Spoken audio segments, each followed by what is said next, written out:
Hey everyone, it's December 1st, 2024, and I am completely focused right now on reflecting on what was amazing about 2024, what I need to work on, what the challenges were, what the successes were. I'm doing like a full deep dive reflection, but I'm doing one question every day. So if you're interested in doing the reflection advent calendar, as I have so titled it, then I would definitely go and check out either my Instagram, where I've got a post of each question that I'm doing each day, and or my TikTok. Both are called Teacher Mindset Coach. My TikTok has the video of me of the question and then my answer to the questions in a separate video, because I want to hold myself accountable with all of you that I'm really definitely doing this. And I'm really doing this because my North Star, Mel Robbins, says you can't know where you're going if you don't know where you are. So you must reflect on everything that happened. And scientifically, by the way, reflection, very important. You must reflect on what happened in 2024 in order to set goals that are going to align with your direction for 2025. So if you're cool, or not if you're cool, if you're keen, of course you're cool. If you're keen to do the reflection challenge with me, please follow me on either Instagram or TikTok. Both of my handles are called Teacher Mindset Coach.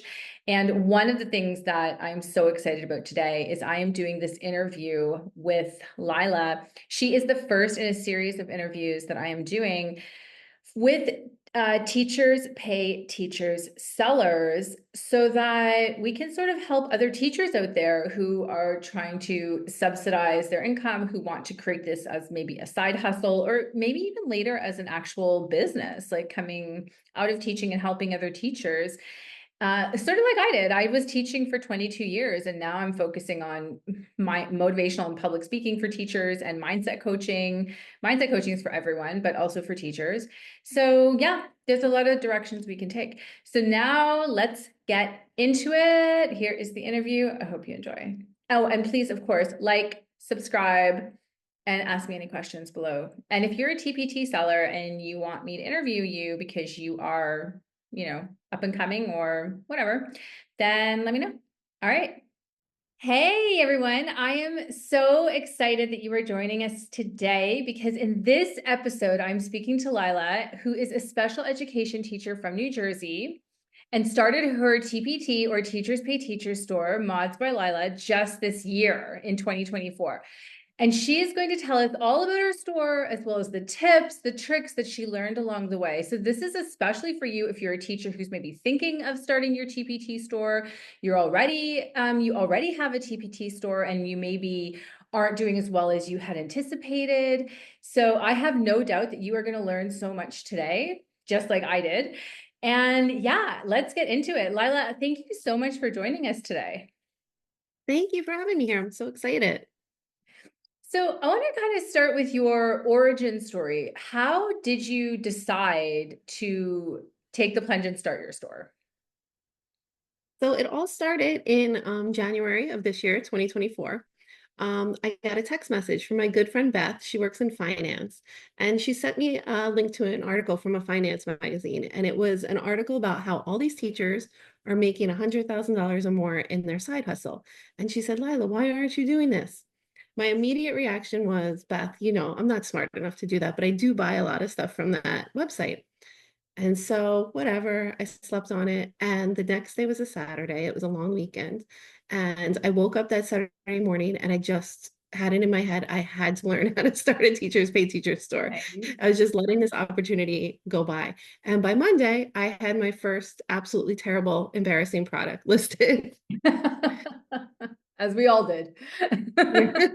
Oh my. But I did, I committed to it. I said, you know what, I'm going to do this for 1 year of my life. I'm going to wake up early every morning before work on it for an hour a day and a little bit on the weekends. And if after 1 year I've made no money, if I just am terrible at this still in a year, I'm going to walk away, no questions asked.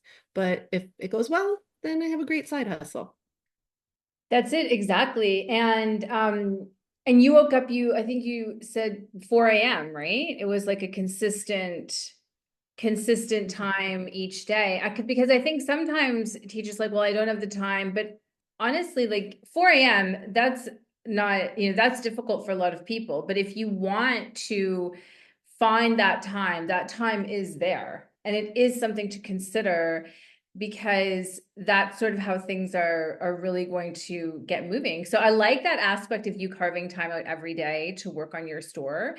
And so what did you learn before starting the store? Like, did you focus on maybe learning about certain things or? So I wish I had learned more. I'm really like a doer. I'm not really much of a let's take time and plan, Yeah. which is sometimes a really good thing and sometimes it really doesn't benefit me at all. So what I did on that Saturday and Sunday before I posted my first product, I watched a ton of videos on YouTube. Becca Davis was a really great resource, and I learned how to use PowerPoint because I didn't know how to do that. So I learned how to set up a PowerPoint page. My first covers were done in Microsoft Word. They were absolutely just awful. Um, but I didn't really take the time to learn. I just kind of figured out, okay, this is how you make a product. This is how you post it. Okay, let me do it real quick. And then as I started my store and I started seeing other people's products and their covers, their previews, all the time they put into it, that's when I really started to learn as I went, you know.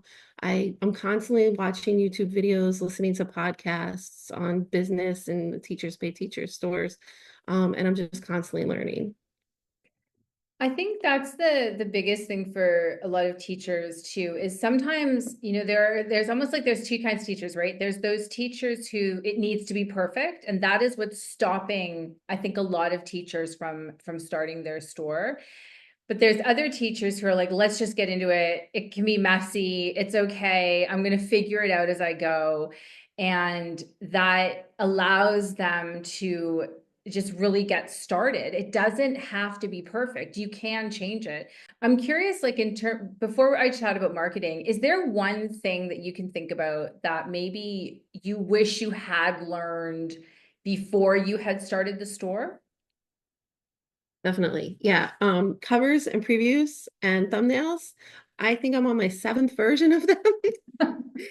Because once I started learning, everybody said, you know, you want everything to be cohesive. You want all your colors to be the same. So I would do all of my covers very badly in the beginning, but they were all very badly together. And so Right. then I learned a little bit more and they got a little bit better all together. And, you know, so now I'm on my seventh version. I think I'm finally happy with everything. But if I had taken the time to do that right away, figured out like, you know, what's visually appealing, what colors are good, it would have saved me so much time. Absolutely. And I think, as a seller, really research other sellers, right? Look at other sellers' covers and ask yourself, which covers do I like? Why do I like them? Doing that sort of research as well.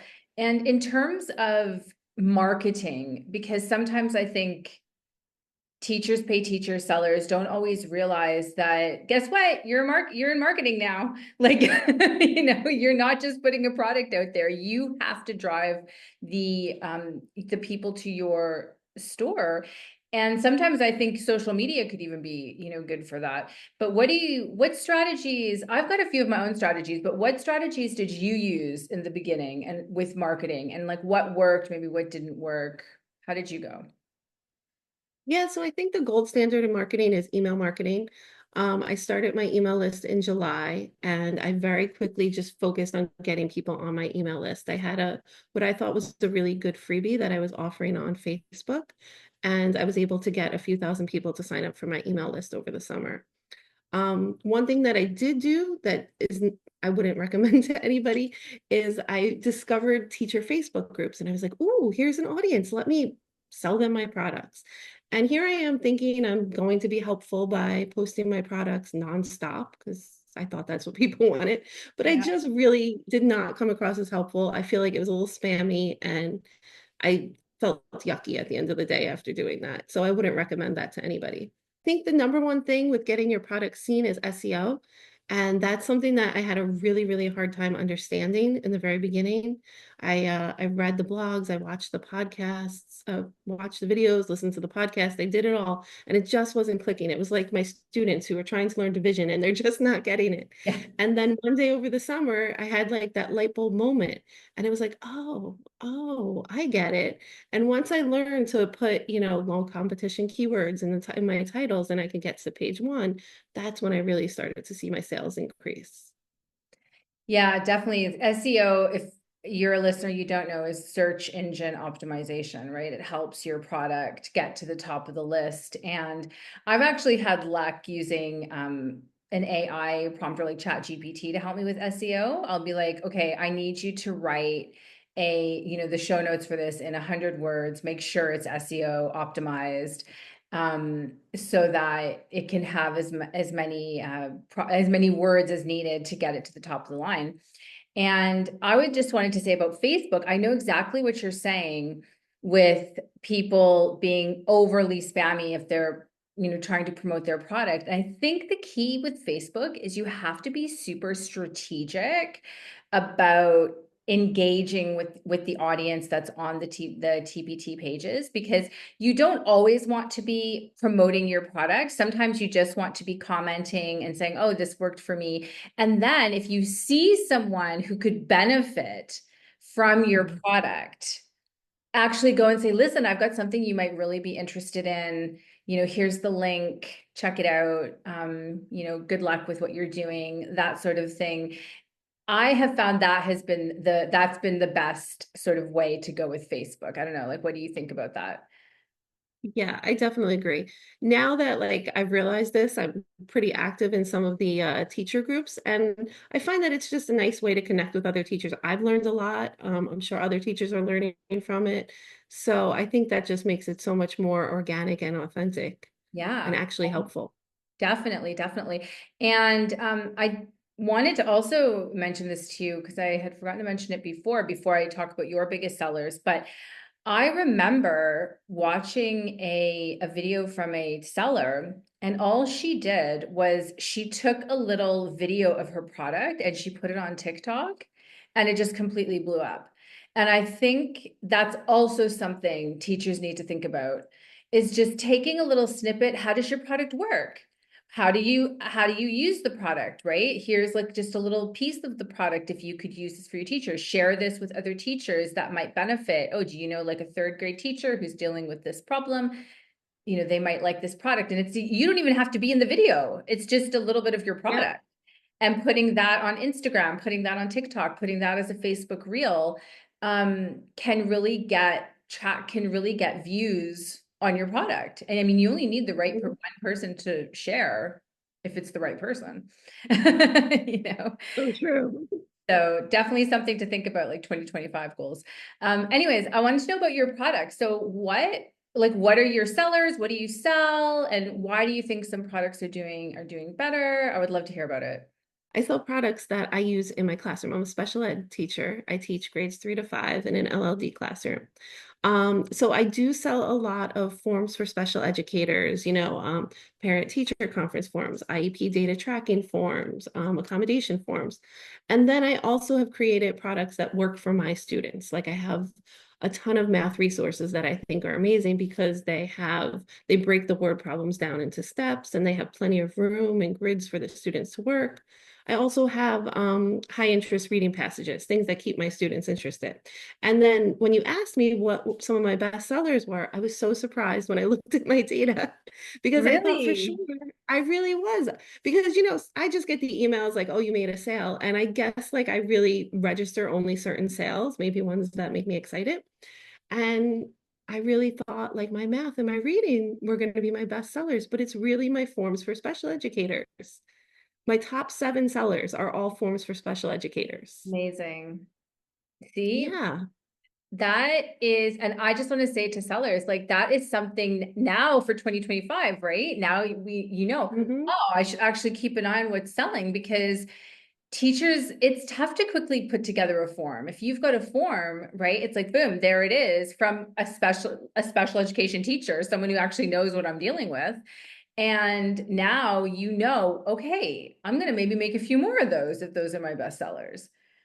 Yeah, It's definitely. so Now I'm cool. looking at what other forms can I make? Yeah. ChatGPT. What other Yeah. forms? That's where I would go right away. Give me 5 other forms I can make for special education Yeah. teachers. Um, that's brilliant. Oh my gosh. And yeah, sorry, was there anything else with regards to your products that you learned or anything else you want to say?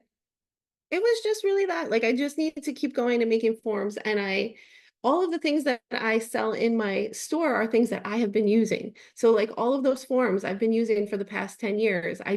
When I decided to put them in my shop, I made them a little prettier. Like I formatted them better, just made it Nice. look nice. And they're super simple. Like that's what I think, and I hope that teachers are loving about them, is there's no frills. It's you just get right to the meat of the information, exactly what you need, as much information as you need. It's all there. So I hope that people are liking that. That's so cool. And I remember when we chatted previously, right? One thing I wanted to get out there to teachers as well is when you write what the product is about, the first thing the teacher who's looking at your product should read is this is for you if. That's what I think. I think like because that's what I want to see right away. I'm like, I don't want to waste my time reading through your product if it's not for me. Like this is for you. If you're a special education teacher and you're struggling to do this, this is the form you need. Right. Yep. And I'm like, cool, bye. Yeah. That's what I need. So I think that is also something teachers have to think strategically about. And as teachers, sometimes we overwrite. You don't need to overwrite. Teachers don't have time. Just get to the point of what the product is going to help you with. And Mhm. and that's it. And I think, yeah, no, definitely. I love that idea about the forms. I'm sure a few teachers now are going to think, oh, yeah, I've actually got some forms that I've made. Maybe I should try and sell those. Yes, Definitely. you should. Sure. Laila, what are some of your goals for 2025 with your store? Oh, I have so many. I'm super goal oriented. I'm always set, like I'll reach one goal and then I'm like, all right, cool. Let me go to the next one. Um, I would say though that I have three major goals for my store this year. The first is I want to get to 150 products by this time next year. Nice. And I just want the quality to keep getting better and better because I've had to go back and redo a lot of those products that I had first posted. So I just want to get out 150 that I'm really proud of. My second goal is I want to connect more with my email subscribers. Like I have this new list, I have a lot of people on Yeah. there. I want to build that like trust and likability factor and maybe have like a back and forth. Like, do you need advice? Yeah, Bounce no, ideas that's the off of best thing. me. Who are you using for your email list provider? I use ConvertKit. ConvertKit. Okay. Brilliant. Yeah. I And use it's pretty easy to use. yeah, I've looked into ConvertKit. I use system.io. So if teachers out there are looking for two pretty good products, like those are both really good. And I agree. And I know writing the email can escape you because you're like, oh my gosh, I've got to write an email. My advice is like over the holiday, and again, I will say use ChatGPT or Claude.ai. He's also my new favorite. Get like 20 emails out. Like try to think about and just get them written.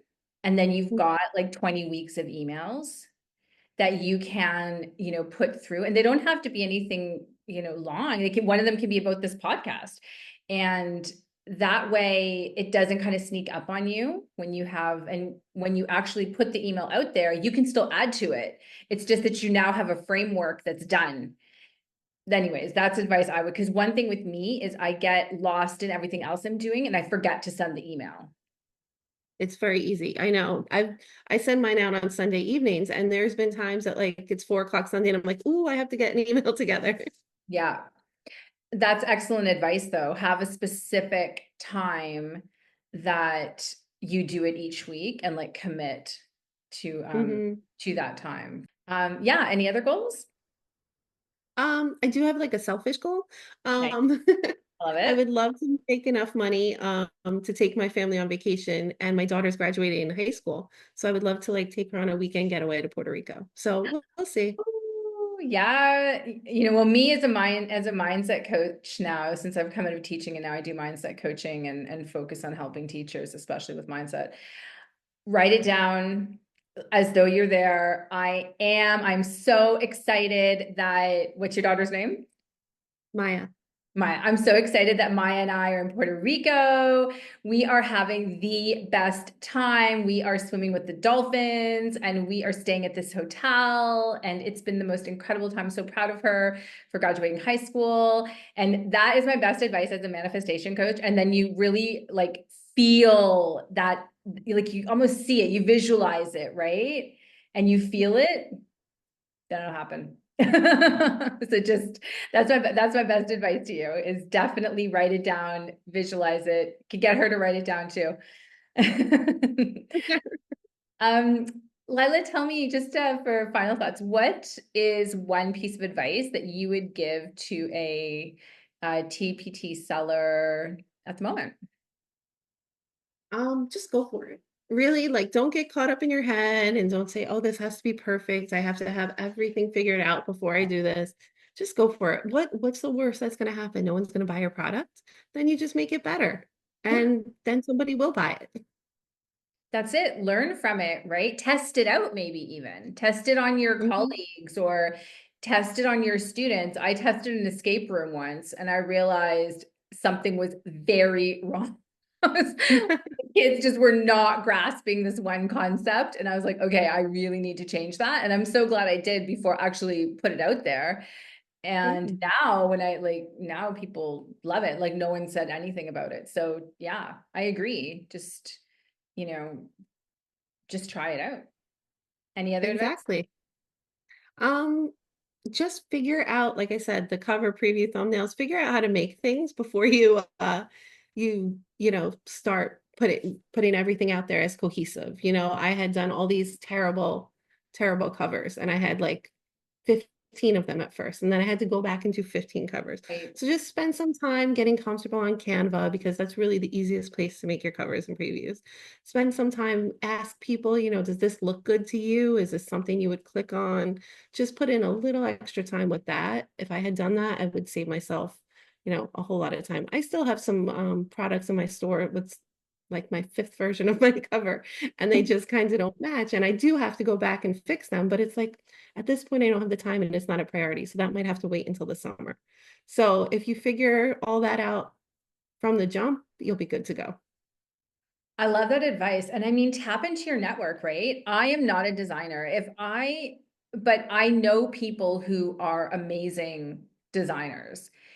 So I would ask them, right? How does this look? Would you click on this? Can I fix this? How are the colors matching? Like, what do you think? And then definitely ask your teacher friends, right? Hmm. Which of these colors is the most appealing to you, or which of these covers is the most appealing to you? I think we sometimes forget that we have this huge network, so that we don't necessarily have to go back and redo them. But that is definitely amazing advice, and I 100% agree. And lastly, Laila, what three things are you grateful for today on this 1st of December? I have a lot to be thankful for. This year has been amazing, but my top three, God, my family, and my health.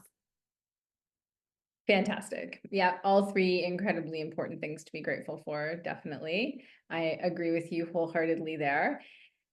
Lila, I just want to say thank you so much for coming on the show. I feel like you have given so much value and I know that your store is just going to keep going, going and going, going onwards and upwards as the year goes on. And thank you for helping all the new like TPT sellers as well as all the teachers out there working in the special education space.